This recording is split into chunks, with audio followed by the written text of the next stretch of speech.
हाथी के दांत खाने के कुछ और दिखाने के कुछ और, यह कहावत तो आपने सुना ही होगा। जी हाँ, ठीक इसी प्रकार कुछ देखने को मिल रहा है इन दिनों सिलीगुड़ी शहर के कंटेनमेंट जोनी इलाकों में। सबसे बड़ा बात यह है कि ये जब तक है ना, सबसे मन में डर पैदा हुआ है कि इधर में नहीं घुसेगा, किसी का घर में नहीं जाएगा।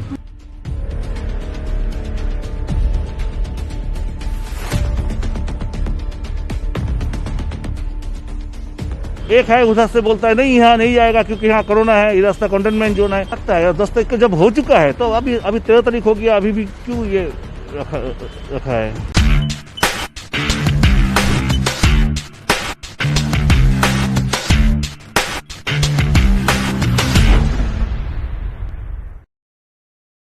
कंटेनमेंट जोन के मुताबिक यदि किसी कॉलोनी, मोहल्ले, वार्ड या गली में कोरोना संक्रमण बहुत तेजी से फैल रहा है या फिर किसी जिले में कुछ चुनिंदा इलाकों में कोरोना के ज्यादा मामले मिल रहे हैं तो स्थानीय प्रशासन ऐसे क्षेत्र को कंटेनमेंट जोन घोषित कर देता है। कंटेनमेंट जोन में लॉकडाउन पूर्ण शक्ति के साथ लागू किया जाता है। एक और सिलीगुड़ी मेट्रोपॉलिटन पुलिस के कमिश्नर गौरव शर्मा के नेतृत्व में कोरोना जैसी महामारी के रोकथाम के लिए जी तोड़ प्रयास किया जा रहा है। वहीं दूसरी ओर शहर के कई इलाकों में बने कंटेनमेंट जोन में कोरोना गाइडलाइन की धज्जियां खुलेआम उड़ाई जा रही है। हम आपको आगे बताएंगे कि धज्जियां कैसे उड़ाई जा रही है। क्या आप कंटेनमेंट जोन में प्रवेश कर सकते हैं? आप कहेंगे नहीं, लेकिन तस्वीरें यहाँ कुछ और ही कह रही है। आइए समझते हैं विजुअल के साथ। ये तस्वीरें वार्ड नंबर 25 की है। सुनिए क्या कहना है स्थानीय निवासियों का। ये तो था कंटेनमेंट जोन, अभी तो नहीं है क्योंकि ये 10 तारीख गवर्नमेंट का जो रूल्स जो ये दिया था उसमें आपका 10 तारीख तक है, लेकिन आज तो 13 तारीख हो गया, आज तक तो हटाया नहीं। अच्छा, मतलब आप ये कहना चाह रहे हैं कि कंटेनमेंट खत्म हो चुका है। हाँ। लेकिन ये प्रशासन की लापरवाही है कि अभी तक उन्होंने हटाया नहीं। हाँ, तो ये आप कैसे कह सकते हैं कि खत्म हो चुका है? खत्म ये एक्चुअली दिया ही है, गवर्नमेंट का जो रूल है 3 तारीख को देके गया था, बस 10 तारीख को हटाएगा, तो आज तो 13 तारीख है, उसी हिसाब से तो हटना चाहिए। और वो ऑर्डर भी है हम लोग के पास, ऑर्डर है, लेकिन जब तक इसको हटाया नहीं जाता है आपको नहीं लगता कि थोड़ा सा सावधानी बरतना चाहिए? हाँ, जरूर करना चाहिए। हम लोग तो इसीलिए तो हम लोग एक मास्क पहना हुआ है। हम लोग जब निकलता है तो सैनिटाइज लेके निकलता है, जब घुसता है तो भी सैनिटाइज करके घुसता है। ये ड्रेस भी हम लोग चेंज कर लेता है। और आसपास में उन लोग का तो बहुत दिन पहले ही हो गया था खत्म, अभी तक तो लोग ठीक है। तो गवर्नमेंट का हिसाब से 7 दिन बाद ही निकल सकता है, तो अभी तो लोग एक्चुअली तो जब तक टेस्ट रिपोर्ट नेगेटिव नहीं आता तब तक नेगेटिव आ गया है। 7 दिन पहले ही नेगेटिव आ गया। क्या नाम है किसका? मेरा नाम सरजीत दास। तो सरजीत दास का कहना है कि 10 तारीख को ही सब कुछ ठीक हो गया था, नोटिफिकेशन भी है इनके पास जैसा ये कह रहे हैं। अब ये प्रशासन की जिम्मेदारी बनती है कि 10 तारीख को हटाना था इसे, लेकिन आज 13 तारीख है और बावजूद इसके आज तक इसे नहीं हटाया गया है। ये ठीक है? ये तो हटाना चाहिए। हाँ। ये जल्दी हटना चाहिए। आदमी को परेशानी हो रहा है, आना जाना आदमी को लिए बहुत असुविधा हो रहा है। सबसे बड़ा बात यह है कि ये जब तक है ना, सबसे मन में डर पैदा हुआ है कि इधर में नहीं घुसेगा, किसी का घर में नहीं जाएगा, यही बात है। तो अभी तो जब हो गया है तब तो हमको मेरा ख्याल से ही हटाना चाहिए। तो मिस्टर दास जोर दे के कह रहे हैं कि जब ये ख़त्म हो चुका है तो इसे प्रशासन को जल्द से जल्द हटा देना चाहिए, क्योंकि जब तक ये माइक्रो कंटेनमेंट जोन का ये यहाँ पे बैरिकेडिंग रहेगी तब तक लोगों के अंदर घबराहट लगातार जिंदा रहेगी। कोरोना की वजह से तब तो ये सब नहीं लगाया, तब नहीं लगाया था। तो ऐसा क्यों हो रहा है सर? आपको क्या लगता है ऐसा प्रशासन ऐसा क्यों कर रही है? मालूम नहीं है ये लोग क्या। कितने दिनों बाद लगाया? कौन सा? ये कितने दिनों बाद लगाया गया? नहीं, ये तो अभी वहाँ पर जो है वो 5-6 महीना पहले हस्बैंड वाइफ गुजर गया मार्च में। हस्बैंड वाइफ दोनों ही कोरोना की वजह से गुजर गया। उस टाइम में प्रशासन से ये नहीं लगाया। अभी लगाया, अभी तो जस्ट कोरोना हुआ है तो अभी लगाया। ये तो खत्म भी हो चुका है, लेकिन हटाया क्यों नहीं ये तो मालूम नहीं है। तो देखिए प्रशासन की एक एक करके पोल खुल रही है। मार्च महीने का जिक्र कर रहे हैं जब यहाँ पे एक पति पत्नी दंपति की मृत्यु कोरोना की वजह से हुई थी।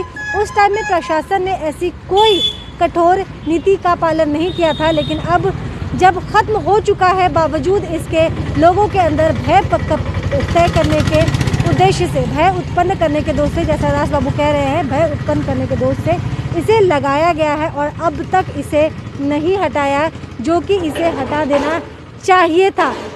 प्रशासन से क्या, आम जनता की तरह आप क्या कहना चाहेंगे?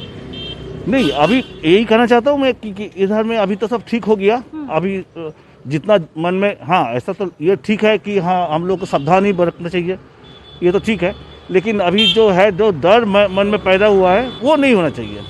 लेकिन हमने देखा है, जैसे वार्ड नंबर 14 में भी मैंने कवर किया था न्यूज़ कंटेनमेंट जोन का, तो कई लोगों को तो पता ही नहीं होता है कि कंटेनमेंट जोन है, और दूसरी बात कंटेनमेंट जोन होने के बाद भी लोग बाहर निकलते हैं। ये सही है? नहीं, ये तो सही नहीं है। अगर कंटेनमेंट जोन है तो अपना सावधानी रखना चाहिए, और ठीक से, जैसा पहले हम बोल चुका हूँ मैं, कि अपना हाथ सैनिटाइज करो, कपड़ा उपड़ा चेंज करो, घर में जाने से पहले कपड़ा चेंज करो, घर में नहाने से पहले जाओ घूम के आओ, आके फिर नहा लो, ये होना चाहिए। कॉलोनी में जितने भी मकान है, आपको क्या लगता है कि इसकी वजह से उन्हें नेगेटिविटी से गुजरना पड़ रहा है? हाँ, वो तो है ही। एक है उधर से बोलता है नहीं यहाँ नहीं जाएगा क्योंकि यहाँ कोरोना है, ये रास्ता कंटेनमेंट जोन है। एक दुकान है यहाँ, 200 दुकान है, 200 दुकान में भी कोई आ नहीं रहा है, नहीं ये कंटेनमेंट जोन है। वो बेचारा लोग बंद करके चला गया, क्या करेगा वो, कितना दिन बैठ के खाएगा? तो ये प्रशासन की लापरवाही है जिसका भुगतान लोग कर रहे हैं। तो लगता है 10 तारीख को जब हो चुका है तो अभी 13 तारीख हो गया, अभी भी क्यों ये रखा है?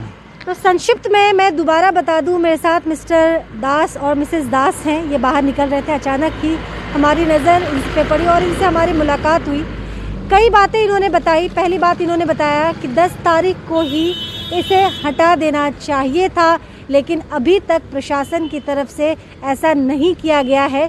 ये माइक्रो कंटेनमेंट जोन, ये जो बैरिकेडिंग की गई है, इसे देखकर लोगों के अंदर भय उत्पन्न हो रहा है और लोग नॉर्मल लाइफ जीने के लिए कोशिश तो कर रहे हैं, लेकिन ऐसा कर नहीं पा रहे। एक और बात उन्होंने कही कि लगभग 6 महीने पहले की बात है, जब यहाँ पे इसी जगह में, इसी इलाके में दंपति की, एक पति पत्नी दोनों की मृत्यु हो गई थी कोरोना की वजह से। उस टाइम पुलिस प्रशासन ने या फिर एडमिनिस्ट्रेशन ने ऐसी कोई सख्ती नहीं बरती थी, लेकिन अब जब ठीक हो चुका है उसके बाद भी ये जो बैरिकेडिंग की गई है उसे वो नहीं हटा रहे हैं।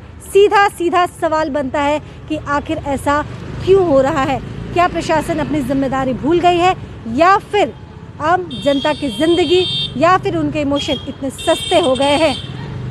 अब हम आपको ऐसी एक तस्वीर दिखाएंगे जिसे हमने सिलीगुड़ी पुलिस कमिश्नरेट के ऑफिशियल पेज से ली है। जो तस्वीरें आप भी देख सकते हैं अगर आप उस पेज को फॉलो करते हैं, जिसमें आप एक कंटेनमेंट जोन के क्षेत्र में पुलिस के 2 जवानों की तैनाती देख पा रहे होंगे। लेकिन हकीकत में जब हमने कंटेनमेंट जोन क्षेत्रों को खंगाला तो तस्वीरें हमने ऐसी देखी जो ऑफिशियल पेज से बिल्कुल भी मेल नहीं खाती थी, बल्कि इसका ठीक उल्टा था, जहां ना तो कोई पुलिसकर्मी की तैनाती थी और ना ही नियमों का उल्लंघन करने वालों को कोई समझाने बुझाने वाला। हमने देखा लोग अपनी शर्तों पर अपनी जिंदगी जीते नजर आ रहे हैं, जहां बैरिकेडिंग होने या नहीं होने से ज्यादा फर्क नहीं पड़ रहा है। दार्जिलिंग जिले में बीते दिन यानी कल बुधवार को कोरोना के कुल 460 मामले सामने आए। वहीं बात अगर सिलीगुड़ी शहर नगर निगम क्षेत्र की करें तो कल यहां कुल 228 केस सामने आए। इसके साथ ही नक्सलबाड़ी और माटीगाड़ा बड़ी तेजी से कोरोना का हॉटस्पॉट बनने को आतुर दिखाई दे रहा है। बताते चले कि पिछले 1 हफ्ते में लगातार कोरोना के मामले तेजी से बढ़ते हुए नजर आए। इस रिपोर्ट के माध्यम से हम प्रशासन को सचेत करने की एक छोटी सी पहल करना चाहते हैं ताकि कोरोना वायरस जैसी महामारी के साथ मिलकर लड़ा जा सके।